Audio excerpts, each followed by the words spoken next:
a matter of how quick your fingers are. So get them ready and limber. I tried to make some of them tied to South Carolina, so I've learned a little bit myself.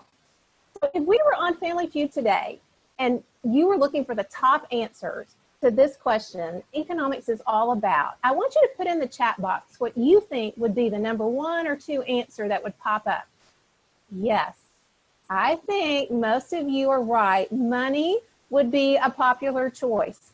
We do know that economics does deal with money, but we think economics is more than just money. This is a smart crew. I see a lot of wonderful answers popping up exactly as we define it in our resources that we provide. So good for you all. Here's my next question. You can only use one word. If you were to describe economics in one word to you, would you describe it as fun, boring, interesting, crazy, serious? What would you say? One word. Wow, I like the answers. Excellent. I think all of those answers are correct. Sometimes we see some people that say, oh, it wasn't that great. And that's because they didn't have teachers like Amanda at the high school level. Maybe they had a class and it was overwhelming and they didn't make the connections. We don't want that to be the case for the students in your classroom. We want them to see, just like you're saying, that it can be fun, it can be interesting, it can be just making the real world connections of why.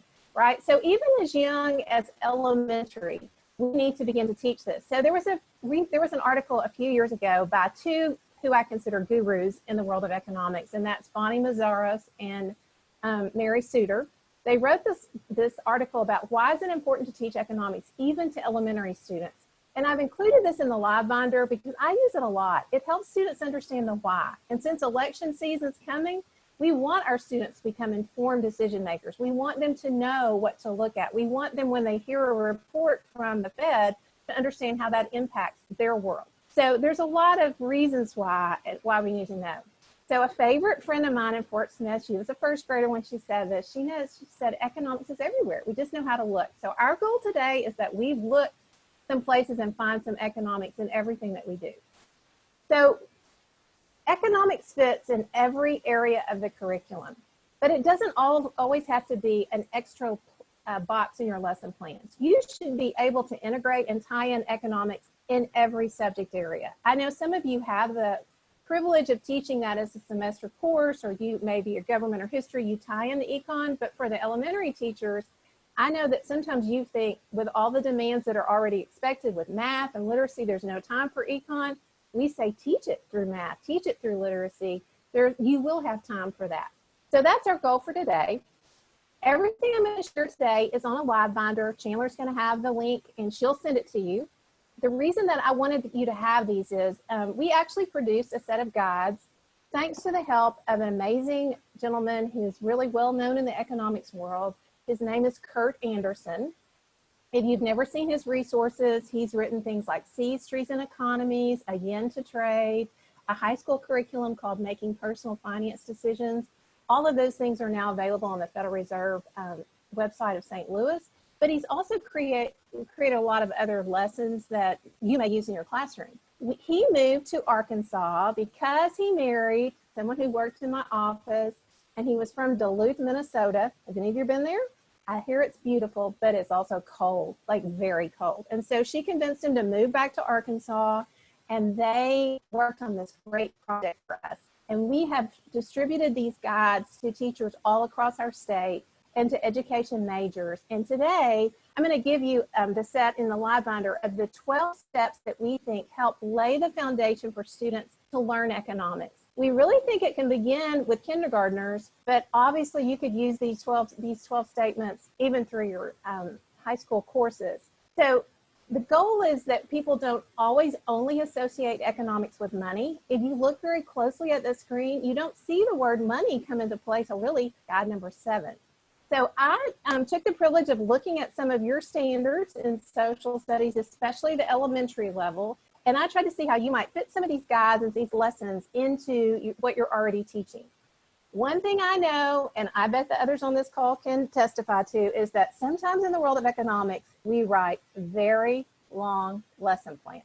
Have you ever looked at the econ guides? Sometimes those lessons are 15 to 20 pages long. And I'm like, who has time to read all that? And usually we all put a twist on it, right? So the goal of these guides is that you can explain an activity in a half-page content, and you even have examples and samples. So we call these grab and go. You can grab and go teach econ without a lot of prep, without a lot of necessarily background knowledge, although we provide some, and it can be fun and engaging with your students. So we're going to start with the beginning, where we talk about the fact that we have wants. Now, I have to tell you that I've had the privilege of teaching a lot of different subjects and to teachers at a lot of different grade levels, but my background was I taught at a school that taught economics as a theme throughout the K-6 environment. So I went into every classroom every week and I taught a lesson.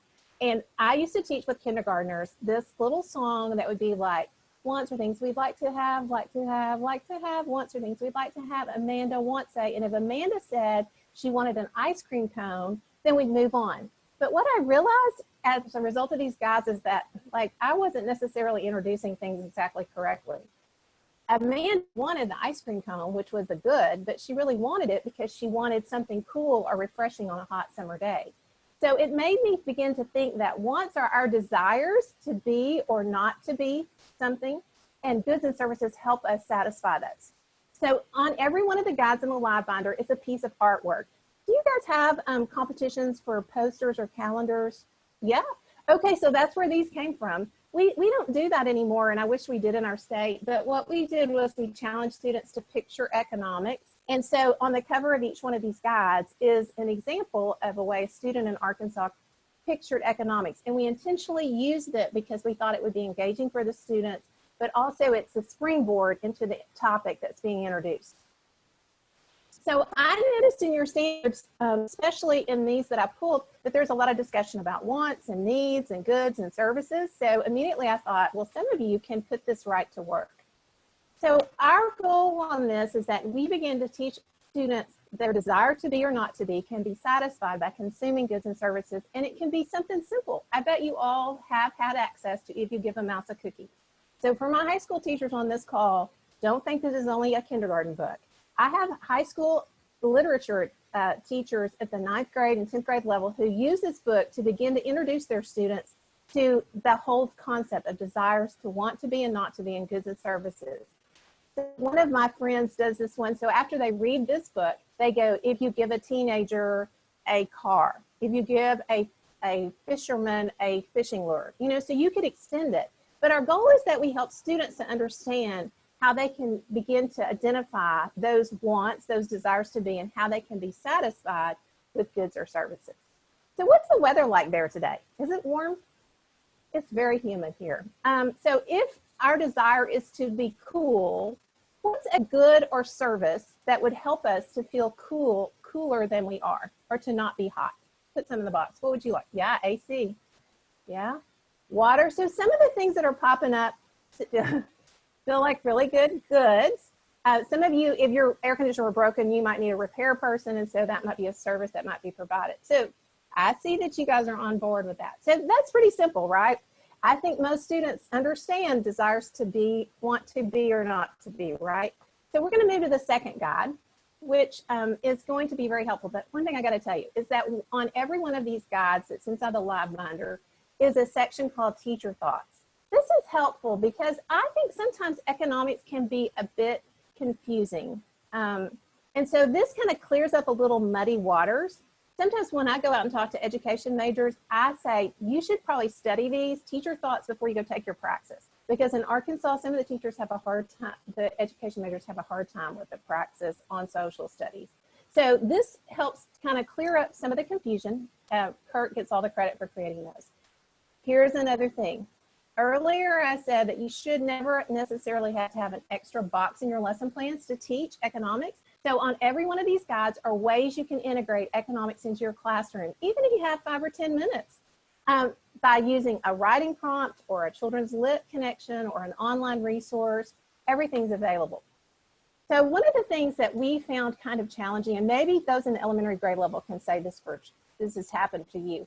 Sometimes there's like a great lesson and it's on a book, but you don't have that book. And then you're like, I can't teach the lesson, I don't have the book. The goal of these guides is that you don't have to have a book, but if you have any of these books, they would be a nice extension.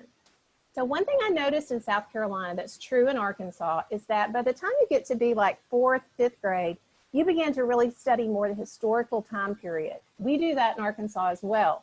So we tried to tie in a lot of history with these guides just because we felt it would be easier for educators. I am going to tell you that if you want to find the up-to-date online connections, you're going to have to, it's going to drive you to go to our website, which isn't a terrible thing. We have some resources there we'd love for you to check out. But we printed these guides twice, and the first time we printed, we gave all these online connections, and then as you might can just figure out, a lot of them are broken and they don't work anymore. So we try to keep them updated on our website. There's a lot of great things that are available at no cost to you, no monetary cost. I have to keep it straight for Amanda. No monetary cost, it takes the cost of your time to look for them.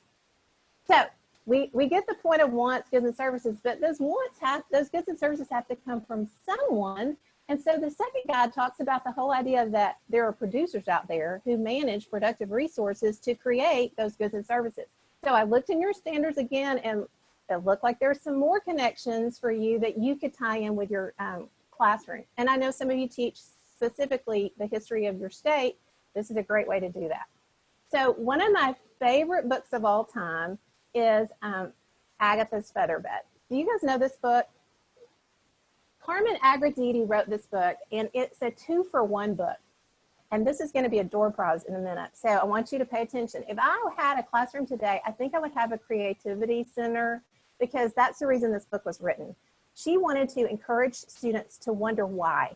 And so throughout the book, she says this quote that's on the screen: everything comes from something, nothing comes from nothing, just like paper comes from trees and glass comes from sand, an answer comes from a question. All you have to do is ask. So in the story, Agatha is an entrepreneur, and she owns a fabric store, and this young boy is pulled into the fabric store with his mom. Did any of you do that when you were little? Did you used to go to the fabric store? Was that a pleasant or unpleasant experience? Yeah, I didn't really like it too much. Some of you loved it. Oh, good. I felt like my eyes were burning, and I just didn't really, I didn't have that knack. Well, so this young boy is dragged to the store. He's bored stiff. She decides that she's going to engage him. She picks up a piece of silk. And when she says, where did this come from? And he finds out it came from a worm, he's in. He's like all over the store trying to figure out where things came from.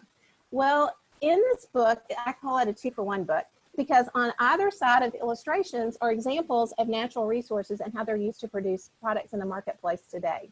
So in the story, Agatha goes home. She has really long hair. She's tired after a long day of work. She's brushing her hair, and she falls asleep on her new feather bed. And she's lying asleep. She hears this tapping on the window, and she's awakened by, this is a favorite page in the book for the kids, 6 naked geese looking at her saying they want their feathers back.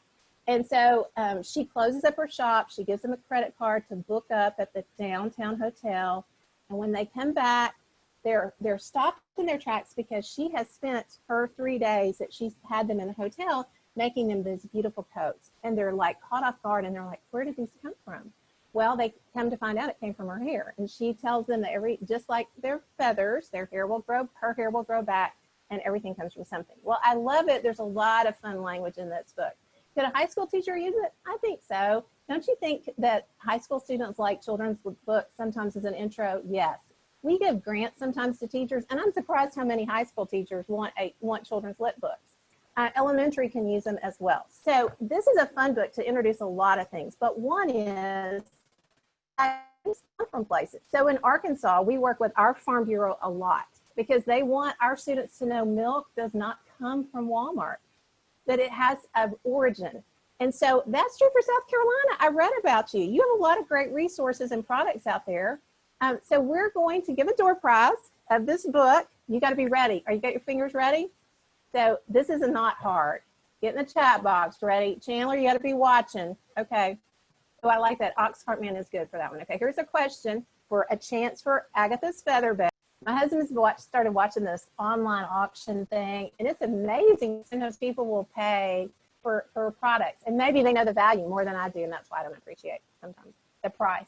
Okay, so now up in the top corner, I put the Olympics, which are now 2021 Olympics. You cannot be the highest bidder, and you cannot be first in line to win the gold, right? So if we have an event and there are people in the event, how many of them want to win the gold? Absolutely every one of them, right? But who's going to win it? Not being the person with the most money. You're going to have to do it on skill or performance. And so that's the allocation method, right? So there's all sorts. I just turned a year older, and as a result of that, I got all these little ads from DSW, from Kendra Scott. Only because of my physical age, my birthday, I had the chance to get some freebies or some discounts. Sometimes it's just a physical characteristic. Can you think back to middle school when you were playing intramural like basketball? What physical characteristic would make someone pick you for their team?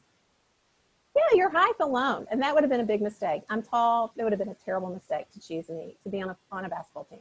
So there are lots of allocation methods. So here's our next, I hope you're ready for this. Here's our next door prize option. Now, if you want to participate in this one, you have to turn your camera on, and you're going to have to we're going to have to do Scout's honor on this one. Okay, so we're going to go for the gold, and our prize this time is Too Many Toys. I don't know if you know this book, but David Shannon's great. And in this book, there is a scarcity of space. So they have to find a way to allocate the space that's available. And so he has to make choices about which of his toys he's going to keep and which he's going to give away. So our competition, sometimes I do this face-to-face, and we let teams have their own Olympic events. And it's funny what people come up with. So sometimes we have rock, paper, scissors. Sometimes we have one day I was in a class and they did a plank competition. Who could stay up the longest? We have jumping jacks. We've had people hold their breath, but I don't know that that's really skilled. Maybe it is. But we're going to do a flamingo stance competition. So if you want to do this and you have a camera, you can stand up on one leg. And as long as you're standing throughout the rest of the webinar, you're in the competition. But once you put 2 feet on the floor, you're out, okay? And I don't know how Chandler can actually watch this, but we're going to say Scout's honor. In a few minutes, Chandler will just check in and see who's still standing. And at the end, whoever's still standing, oh, is she going to do it? She'll probably win. They're going to get the book Too Many Toys. Okay, so the competition has started. Stand up if you're interested in participating. We're moving onward. Chandler's going to be responsible for kind of checking to see how people are doing. All right, so our goal, and this is a standard in our high school econ course, is the scarcity allocation method. And it's important for students to begin to see that. So there are so many resources out there, from kindergartners who can use this book, Monster Musical Chairs from the Fed's written a lesson, to begin to talk about it, through high school students who look for examples in current events of scarcity and allocation. So because of scarcity and allocation, we have to make choices. That's why you guys knew economics was a science of decision making. So in this one, I saw a lot of standards in South Carolina that talk about decision making. And so we're going to move to our next door prize. And this is not hard. I can tell you're a sharp group, so I should have made it harder, but I was trying to be nice and easy because it's early in the morning. Here we go. So in the chat box, I want you to tell me, one of the things we have in our standards, 4th through 12th grade, and I have a feeling that it's talked about a lot in your district and state, is the paced decision-making model as a tool to help students make informed decisions. So you get a choice which one of these books you want, so you can choose between What Should Danny Do or Would You Rather if you're the winner, okay? So the question is, what does the P in the paced decision-making model stand for? I know, Paige. Oh, it's a decision. Paige says she can't do the flamingo and type. Uh-oh. Okay, so we have to make some choices. Some of you, okay, Kelly, okay. The P stands for problem. So Kelly, you're gonna have to tell Chandler which one of those books you want as your door prize. So we say problems aren't bad, right? Problems are just situations that we have to find the best decision for us. So there's lots of resources out there. There's the decision-making apron. There's the paced decision-making model. We have several others in this guide that we gave you with a quick explanation of how to use them. Our goal is that students make the best informed decision for themselves. And that's the takeaway, right? So I model this with kindergarten and pre-K, and we say, where will students choose to go as a family to eat dinner? When we look at Chick-fil-A and Sonic, the thing is, they're both going to have a lot of people eating there, but it's based on your family's benefits and costs and what you consider your criteria.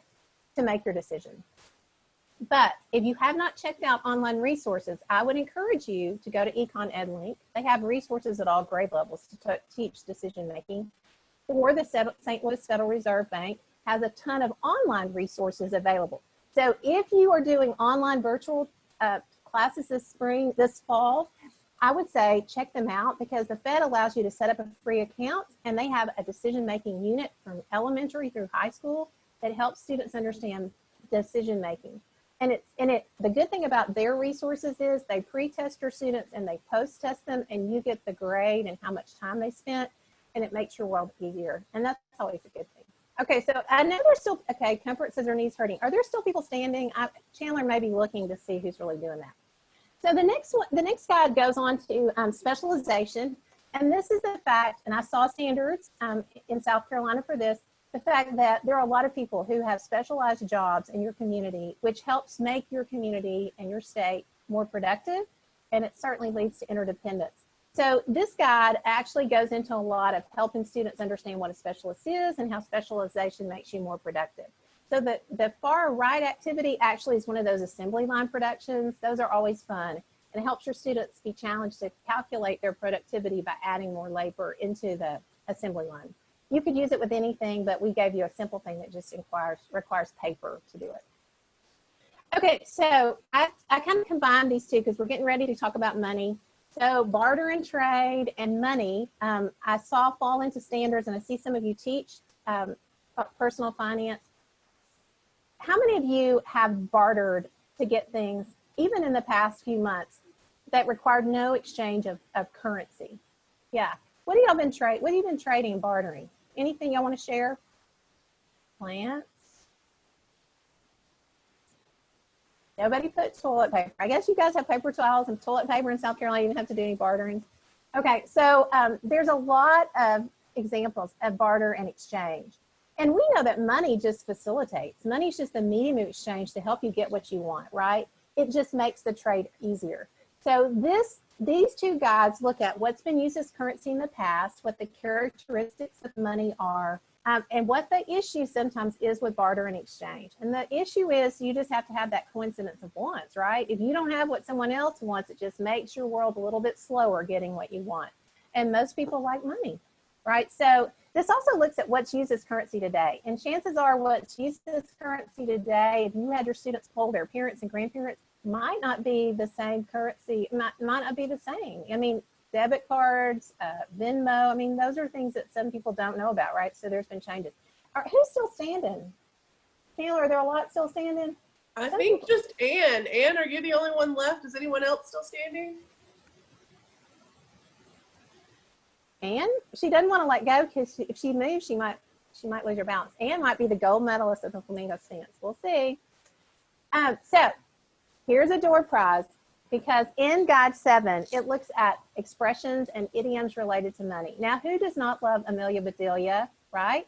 So Amelia Bedelia in this particular book wants a new bicycle because the girl that's moved to town wants a bicycle. And so she's very, literal on everything. And so she goes home and she tells her parents say, oh my gosh, a bike like that must cost an arm and a leg. And she was like, no way. And so then they said, you earn half the money, we'll give you half. So they go to this restaurant they always are at every Saturday, and they walk in, and immediately her mom says, oh, he looks a little short-handed, the owner, which throws her off. Oh, sorry there. Somebody doesn't like Amelia Bedelia books. Okay, so in this book, she gets hired to fill the salt and pepper shakers, but it gets crazy at the counter, and the owner has told her the customer is always right. So when this man runs in and he says he wants a piece of pie, she goes to the counter to get it, and someone goes, you can do this, Amelia, it's a piece of cake. And then she gets confused and she goes back and she says, what was it you wanted? He said, I said I want a piece of pie, step on it. And that's how she lost her first job. So money expressions, especially with some students that you will interact in your classroom, are very unfamiliar to them. So this is a freebie, but be ready to type. I want you to tell me what your favorite money idiom is. Do you have any expressions? Oh, money doesn't grow on trees. I see a lot coming up, yeah. So this, in this guide, it encourages your students to illustrate and explain those examples. There's a lot out there. I see some fabulous ones popping up. Here are some that we mentioned in the, she's a penny pincher, he's filthy rich, things like that. There's a lot out there. So I bet this is our high school econ teachers. Do you love this guide? Do you like talking about supply and demand in your classroom? Do you make those graphs, interact? This is exciting for those in the high school. They love, and I think this is sometimes what causes people to go eek, because there's a lot of those shifts, and sometimes it's a little overwhelming, but even elementary can begin to see that X marks the spot. This X is where there's an exchange between a buyer and seller, whether you see their face or not. This past holiday season, how many people bought all your presents in a brick and mortar store? How many of you bought more of your presents online than you did in a brick and mortar, right? So sometimes we never see the face of the buyer and seller. We just know that exchange happens, right? So there's 3 examples of activities you can do with this one. For with the really young students, it's just to understand what a market is. The second one, I bet all you high school teachers do this all the time, where you create your own market. Half the class are buyers, half the class are sellers. And then the third one is helping students begin to understand supply and demand, and whether that makes an item more scarce or less scarce, and how that impacts the price. So we're going to do a couple of examples on this one. I love this simple little explanation. I think our high school teachers get much more advanced, but this would be a good intro. And it's based off of a book that some of you may have heard of before, Homer Price and the Donut. So if you've read this book, it's old, the classic. Homer goes to visit his uncle, who owns this cafeteria, and he has this donut machine. He's not been able to use it before. They put in the this special piece and makes it work, and it becomes overwhelming. Donuts are everywhere. So they have to come up with a solution. It just so happens that there's a sandwich man advertiser in the restaurant, so he makes a sandwich board and he starts to advertise. But what's he going to put on that advertisement? So the market is, there's donuts, right? And what's happened is there's chaos. The machine has produced so many donuts, there's no space for them, right? So what does that affect? The supply and the demand, right? There's a lot. There's a huge supply. So there's much more supply than they anticipated. So does that make it more or less scarce? It's going to be less scarce. So guess what happens to the price? This is my kind of deal. It goes down. He's selling the donuts for 2 for 5 cents. And if you've ever read this book, the lady who helped make the donut batter actually loses a bracelet in the mix. And so then there's an incentive that comes along. And the incentive is whoever finds her bracelet gets a $100 reward. So there's a lot of economics in a quick little read aloud to kind of get your students thinking. Okay, here's a different book.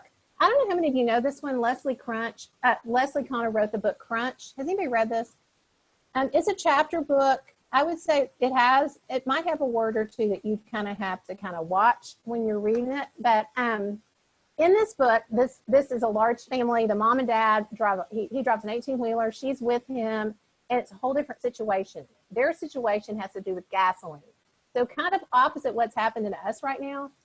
The price of oil has risen extraordinarily. And so what happens is gas is an issue, right? So is that a supply or demand issue? So there's the supply again, and there's not much. So that makes it more scarce. And what's going to happen to the price? It's going to go up. So the mom and dad are in this 18-wheeler, and they can't come home. The family has a bicycle repair shop, and so the demand for their services becomes extraordinary because everyone wants their bike repaired because they can't afford gasoline. And so it's a great story to tie in this whole idea of supply and demand in the marketplace. So it's kind of good for now, except that it's kind of opposite. There is a huge demand, right? And you've been watching the news for bicycles, and they're on back order, and bicycle repair shops are super busy. Some of that is not necessarily because of the rising price of gasoline. What's it based on? Why is there such a demand for bicycles now? Yeah, exercise, people with more opportunity to be active. I hear in large cities, so in Arkansas, we don't have really large cities, and we don't have mass transit like this. Some people don't want to do the mass transit. They don't want to get on, right? And so they're they're trying to avoid that, and they think the bicycle is the answer. Okay, so on we go to number 9. And number 9 deals with the topic of income. I saw some discussion there, and I bet at the high school level you talk about career paths. What we're trying to do is help students understand their human capital, how they train their brains to develop their skills and abilities to be in the marketplace. In Arkansas, we have had a big shift, not only for the professional skill, not only for the jobs that we see at the top of in the 4 category like attorney and vet, but also those skilled, professional skilled jobs. We have a big initiative called Be Pro, Be Proud, where we're trying to help students understand those skilled workforce jobs that bring huge income. Sometimes their training is not exactly in a classroom setting. It might be more on the job, but the goal is to help students understand human capital. And the truth is, some of the students who come into your classroom, whether it's kindergarten or high school, don't feel they have any skills, talents, or abilities. They've been told that, and they don't see the skills and talents and abilities. Don't necessarily have to be a straight A, but it could be that you're a team player, that you're a problem solver, that you are a critical thinker. Those are also important skills to help students develop. So the book that's mentioned in this is kind of timely with all the Michael Jordan things that have been out, is Salt in His Shoes. I don't know how many of you know that book, but it's a story of Michael Jordan and how he felt that the way to be great in basketball was to be tall. And so he kept having his mom measure. He didn't get any taller, but he still kept going out, practicing, playing with his brother, shooting free throws, exercising every day. And he gets so bummed after the salt, sprinkling the salt in his shoes and doesn't work, that he decides that he will just give up. And his dad said to him that that's not what makes him a great basketball player. It's what's in his heart, and it's determination, and it's perseverance. And of course, he does get taller, but that alone doesn't make him the great basketball player. I have 3 students that I taught, all from the same family, and they're very tall. So one of them, the shortest one, is 7'2", and then one is 7'3", and one is 7'4". Can you imagine? So 2 of them are twins, the 7'2" and 7'3". They're not all athletes. One of them was a star in the band. The other 2 did like athletics, but being tall did not make them to be the best athletes. It helps. I'm not saying it doesn't help, but it doesn't make you that. So by the time we get to guide, to our next guide, we're talking about the whole idea, which I know comes into all your standards, is the idea of budgeting, saving, etc. So in Arkansas, we recently had legislation. We already had personal finance standards in our economics, but the legislators came up with 40 specific standards that they wanted our graduating seniors to have confidence and proficiency at. And one of them was the whole idea of just being able to budget. And not that we didn't talk about it, but they were very specific in what they wanted to be covered. So with really young students, they have an activity called allocating money, which is to help students understand, even with pennies, they get like 14 pennies from earning from chores and allowance, and they have to allocate their money and begin to reflect on what they're doing for themselves, spending, and how they're sharing and saving. I know that high school teachers, you probably use something like the Bean Game, or the Federal Reserve Bank has a really good one on allocating money. I think once we put our hands to it and we begin to see what we actually do with our money, that's where it comes to life, and we say, hey, wow, that's what happened, right? So it helps us to be better with managing our money. Okay, so, door prize, ready? Here we go. So entrepreneur is our next topic. I saw some of you said you had markets. I know you teach entrepreneurship. I know you have fabulous entrepreneurs from South Carolina. We have a few in Arkansas we'd love to talk about. Here's our clue. Ready? So these 2 guys, Edwin Binney and Harold Smith, were credited for creating this product that we use today in classrooms. What is the product that they created? They created a once again, so smart. I cannot fool you today. Well, the winner of this one gets the Crayon Man, which is a story of how crayons, everyday items that we use today, got their start. And it's because of people who are innovative, but also people who are able to take it to market. So every year we do Arkansas Reads One Book in our state, and some of the schools, not all, participate. But this last year we chose the book Billy Sure Kid Entrepreneur. It's a middle school kind of student, it's a chapter book, it's a series. And in the book, Billy comes up with these great ideas, but he credits his partner and he says, if it weren't for him, all these would just be great ideas in my office, in my bedroom, because he didn't have the skilled part to take it to market. Not all inventors are also entrepreneurs. So do you have entrepreneurship competitions? This book is The Crayon Man. It's the story of how the crayon started. I know you do. So sometimes I help judge competitions in Arkansas. And one of the things that I find sometimes hard to look at is the financial part, because I don't know if this is true for you. Students immediately think everything is going to be donated. Everything is going to be, everyone looks for love because they like each other, and everything is going to be pure profit. So the financials are sometimes hard to grasp. So this spread with this guide are designed to help you do several things. One, look at famous people and learn their story. So in the box, put in a famous entrepreneur from South Carolina that you think your students would be interested in knowing more about, or that you think that they should learn more about. I'm putting in the name of the book that we just gave away. Okay, so South Carolina entrepreneurs, who comes to mind? Anybody? I see some names coming in.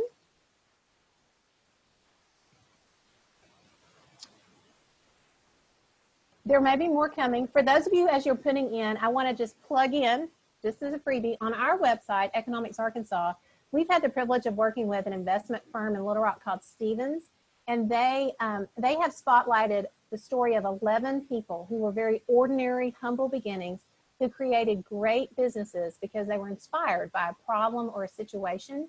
And they're not necessarily all from Arkansas. A couple of them are, but they're fascinating stories of how people who had little or nothing, because we live in a market economy, were able to take a product to market. They were able to figure out what to produce, who to produce it for, how much they were going to sell it for, and they took the risk. These are built on a springboard activity, so you can build on it or keep it simple. They are on our website, and I'll put them on the live binder, but they're simple 3 to 5 minute videos. I would guess most of your students don't know them, but it doesn't really matter. It helps your students understand the importance of building a personal brand, of marketing, supply chain, etc. So this little spread helps your students research people who are entrepreneurs. I see a lot of names coming up. I hope you know these people that are South Carolina entrepreneurs. The second one is kind of your pitch competition, how you help students be able to take a product to market. And the third one is die, and they have to, by a roll of chance, determine how much their expenses are and how much they're able to sell their widgets in the market to see how successful they were. This is not a bad idea to do even with secondary students, because when I've read these plans up through 9th grade, sometimes this is a hard concept, right? So entrepreneurship is a big part, especially I think in growing. I said to someone, I don't think I have the skills to be, I don't have the risk to be an entrepreneur. I like getting a check every other month. I just don't have it. There are a lot of teachers out there who have a side hustle, who are entrepreneurs. So anyone on this call, do you sell on Teachers Pay Teachers? Do you have your own side business in addition to teaching? If you do, put it in there. Let's see who's on the call that's also an entrepreneur, a risk taker. What do you sell? Oh, a planner for procrastinating perfectionists. I love that. Okay, fireworks stands. Oh, this is a busy time for you, right? Other people, Uber driver. I love that. So some are entrepreneurs of goods and others of services. You have a lot of skills and talents on this call. Very good. Okay, so I'm going to move on because I'm trying to keep a close eye on time. So my next thing that we're going to do is we're going to talk for just a minute about the topic of taxes. So I saw some things in your South Carolina standards on this topic as well. And this is timely with a lot of things going on, right? We've seen how taxes have been used through all this pandemic, but we also know that taxes provide, it gets a bad rap, but it does provide public goods and services that we enjoy. So this is designed to help the very youngest students understand what public goods and services are and what private goods are. The second one helps us understand what happens to our money. So it also involves a die, and it helps your students understand about state and federal and payroll taxes. So this one you might examine to make sure how that would fit in your classroom. And the last one is applying kind of everything up to this point and really heavily on the number 4 guide because it helps students understand about a public space and public use and how that could be used. So an example in Little Rock is we just recently taken 2 public golf courses and we're restructuring them. So this one golf course happens to be right by our zoo. So of course the zoo wants the use, but then there are people who want it to be hiking trails, climbing walls. There's all these different proposals of how we should use the land. So in South Carolina, can you think of an example of where this has come into use with a public space? Anybody have any examples?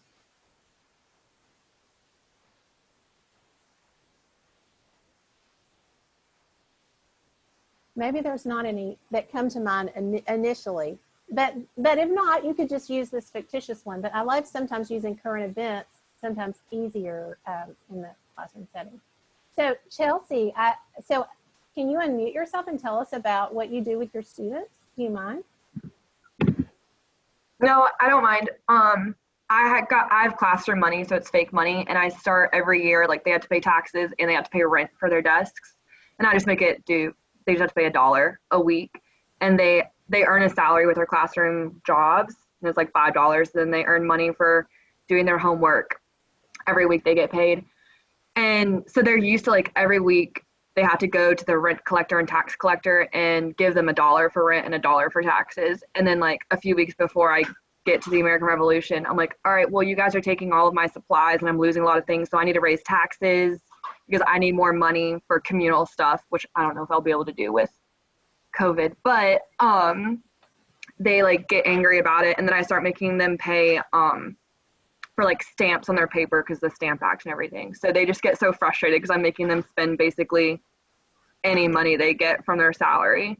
And they get mad, but then like once I explain it, or once I teach them about the American Revolution and taxes and everything, they start making those connections, and I'm like, yeah, so I did that for this reason, and they love it at that point. Yeah, I think that's a great connection, and they'll never forget that. I think that's one of the things that economics allows is for you to do creative things like that in your classroom, and they may not remember their score on a test or an assignment that you've given us, but those real life activities will certainly make a difference. So that's great. Thanks for sharing. I see other people putting up about the whole topic of taxes as well, and their understanding of Social Security taxes and things that come out of that paycheck. So for those of you who teach at the secondary level, you have probably a lot of opportunities to look at that pay stub and look at where their money goes to, some of it to see how it's paid for. Yeah.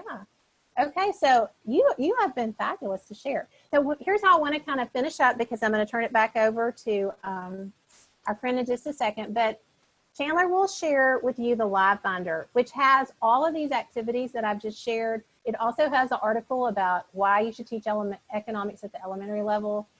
There's another article I'm going to add that was written by a gentleman who's well known in the national network. His name is John Morton, and he says why economics needs a press agent.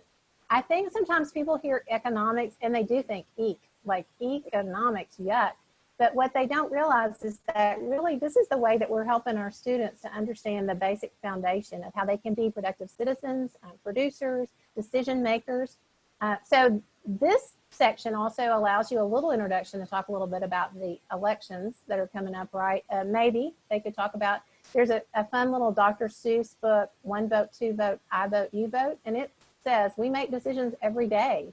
And so if you have a chance to have just a quick poll in your classroom every day to help them understand their voice and how they can make a difference sometimes, then maybe it empowers them to be more of a decision maker just in their day-to-day life. Oh, I see another great project. T. Freeman, do you want to talk about how you bring in community leaders?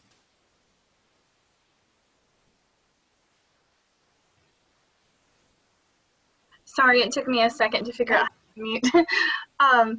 At the beginning of Econ, every year we do a month-long budgeting project, and the kids have to think forward to their future, like where they think they'll be when they start their first big boy and big girl job, like whether that's after high school or after college.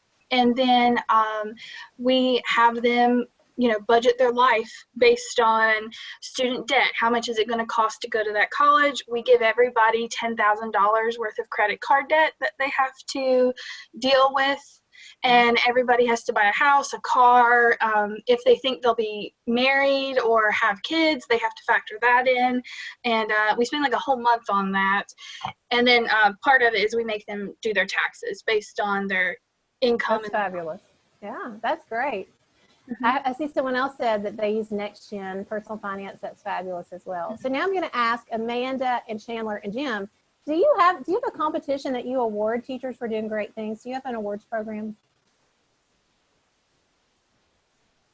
Yes. So our best awards program for recognizing teachers is our Financial Literacy Master Teacher Program. This is a program where teachers can join and be a part of it, and they get incentivized to spread the wealth of knowledge of personal finance throughout their school and district.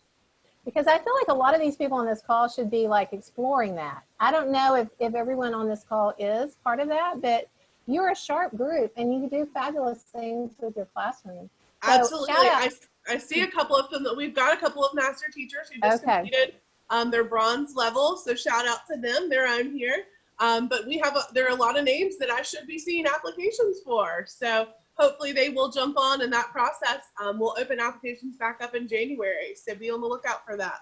That'll be fabulous. And then one other thing, you guys probably know that Amanda is like, she's teacher of the world, but she was the National Teacher of the Year from our Council for Economic Education because of the great work that she does. But they have an elementary, middle, and high school competition every year, and I think it's a pretty good prize money. And I'm sure Amanda and Chandler would help you guys. There's the only way to win sometimes and to be recognized for the great work that you obviously do is by submitting it, like submitting your work and submitting applications. So I would suggest that you guys explore opportunities. We saw that Farm Bureau has a program where they give an awards program. You are outstanding teachers. It's obvious from my time with you, and I know that you didn't have to probably be on this call today. It was a choice you made to invest in yourself and your human capital. We would love it if we could help you at Economics Arkansas. I'll share my email address. Check out our website. If ever I can be of assistance along the way, I would love to help you. But I so appreciate my time with you today. It's been fun, and just a chance to learn a little bit more about what great things are happening in South Carolina. So I'm going to turn it back over to Chandler. Excellent. Yes. So thank you so much, Marsha, for being with us today. This was I took like 2 pages of notes, so I enjoyed this just as much as I'm sure the teachers who did with us. Again, if you're on the call with us today, I will make sure that you get a follow-up email with all of this information. I am dropping the evaluation form in the chat box. It is a link. You should be able to click on that link. And I will try to make sure that I list out, one of the things that was requested is list out some of the books. I think I have most of them written down. So I'll make sure that I do that. And I also do have our winners for our door prizes. I will contact you separately and let you know that you won, and we will Amazon that to you. So thank you again for participating. We're so excited that you guys were with us today. I'll hang out a little bit longer in case you guys have any questions. You guys can just jump on and ask. But as soon as you're done with the evaluation form, you are done. So thank you so much for being with us again today. And I'll hang out for a little bit. And Marsha, you can probably hang out for a little bit if anyone has questions for you. Sure. But go ahead, yeah.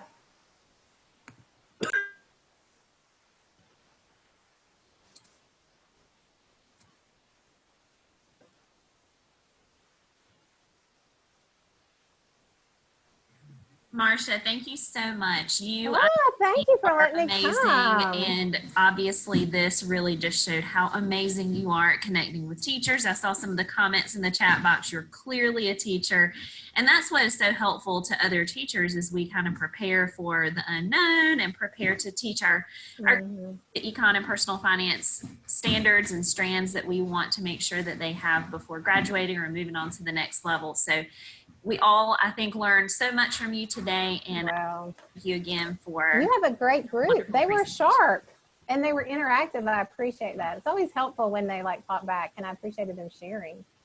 So, we are really proud of these guys. So I will tell you that.